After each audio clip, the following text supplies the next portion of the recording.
एक आग, सिर्फ एक आग ने पूरे उत्तर प्रदेश के कोचिंग उद्योग की हकीकत सामने ला दी। लखनऊ में हुए कोचिंग सेंटर अग्निकांड के बाद योगी सरकार ऐसे एक्शन मोड में आई है कि प्रदेश भर के कोचिंग संचालकों में हड़कंप मच गया है। जिन इमारतों में हजारों छात्र रोज अपने सपनों को लेकर पहुंचते थे, अब वहां प्रशासन के ताले लटक रहे हैं।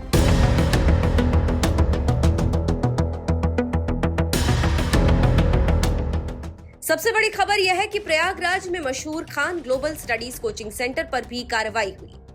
फायर सेफ्टी जांच में गंभीर खामियां मिलने के बाद प्रशासन ने सेंटर को सील कर दिया। लेकिन मामला सिर्फ खान सर तक सीमित नहीं है। पूरे उत्तर प्रदेश में 100 से ज्यादा कोचिंग सेंटरों पर कार्रवाई हो चुकी है और ये संख्या लगातार बढ़ रही है। आप तो जानते ही हैं कि लखनऊ में हुए अग्निकांड ने एक बड़ा सवाल खड़ा कर दिया। अगर किसी कोचिंग सेंटर में आग लग जाए तो क्या वहां पढ़ने वाले सैकड़ों बच्चों के पास बाहर निकलने का रास्ता है? क्या इमारतें सुरक्षित हैं? क्या अग्निशमन के पर्याप्त इंतजाम हैं? और सबसे बड़ा सवाल, क्या इन संस्थानों को चलाने वालों ने कभी छात्रों की सुरक्षा को प्राथमिकता दी भी थी? सीएम योगी आदित्यनाथ ने इस घटना के बाद बेहद सख्त रुख अपनाया। उन्होंने साफ शब्दों में कहा कि कोचिंग सेंटर और अस्पताल बेसमेंट में नहीं चलने चाहिए। साथ ही सभी जिलों को व्यापक जांच के निर्देश दिए गए।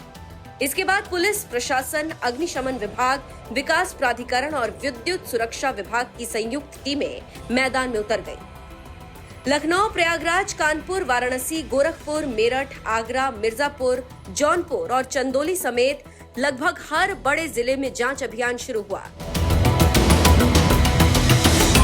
कई जगह तो देर रात तक अधिकारी कोचिंग संस्थानों की फाइलें खंगालते रहे और भवनों का निरीक्षण करते रहे। प्रयागराज की तस्वीर सबसे चौंकाने वाली रही। मुख्य अग्निशमन अधिकारी चंद्रमोहन शर्मा के मुताबिक शहर में 97 रजिस्टर्ड कोचिंग सेंटर है, लेकिन इनमें से सिर्फ 15 संस्थानों ने फायर एनओसी ली हुई है। यानी 80% से ज्यादा संस्थान बिना जरूरी अग्नि सुरक्षा अनुमति के संचालित हो रहे थे। सोचिए, जिन भवनों में रोज हजारों छात्र पढ़ने आते हैं, वहां फायर एनओसी तक नहीं है। अगर कोई हादसा हो जाता तो जिम्मेदार कौन होता? इसी जांच के दौरान सिविल लाइन स्थित Khan global studies coaching centre में भी कई कमियां पाई गई। इसके बाद प्रयागराज विकास प्राधिकरण ने संस्थान को सील कर दिया।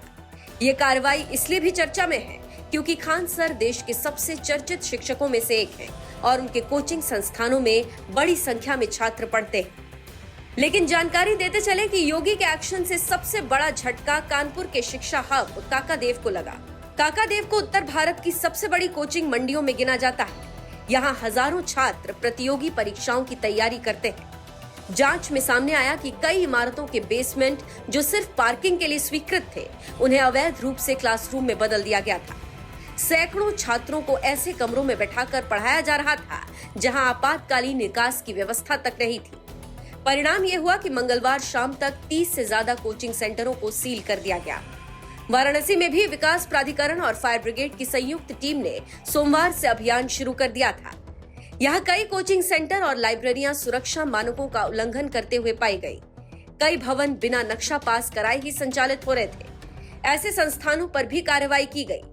वीडीए के अधिकारियों का कहना है कि कई संचालकों ने भवन निर्माण नियमों को पूरी तरह नजरअंदाज कर रखा था। कहीं फायर एग्जिट नहीं था, कहीं अग्निशमन यंत्र काम नहीं कर रहे थे और कहीं बिजली के तारों का जाल किसी बड़े हादसे को न्योता दे रहा था।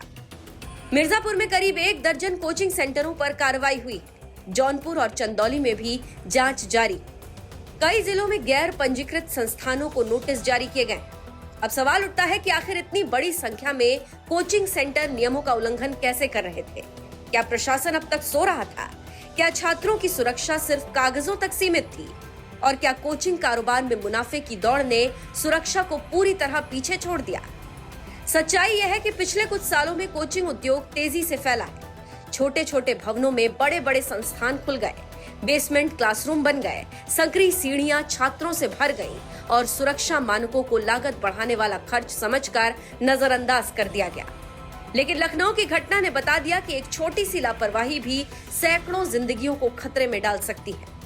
योगी सरकार का संदेश साफ है कि जो भी संस्थान सुरक्षा मानकों का पालन नहीं करेगा, उसके खिलाफ कार्रवाई होगी, चाहे वो कितना भी बड़ा नाम क्यों न हो।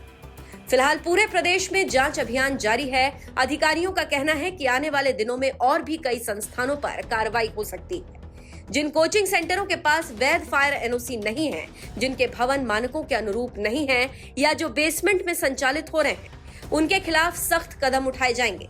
अब देखना यह होगा कि यह अभियान सिर्फ कुछ दिनों की कार्रवाई बनकर रह जाता है या फिर उत्तर प्रदेश में कोचिंग संस्थानों की सुरक्षा व्यवस्था को स्थायी रूप से बदलने का कारण बनता है।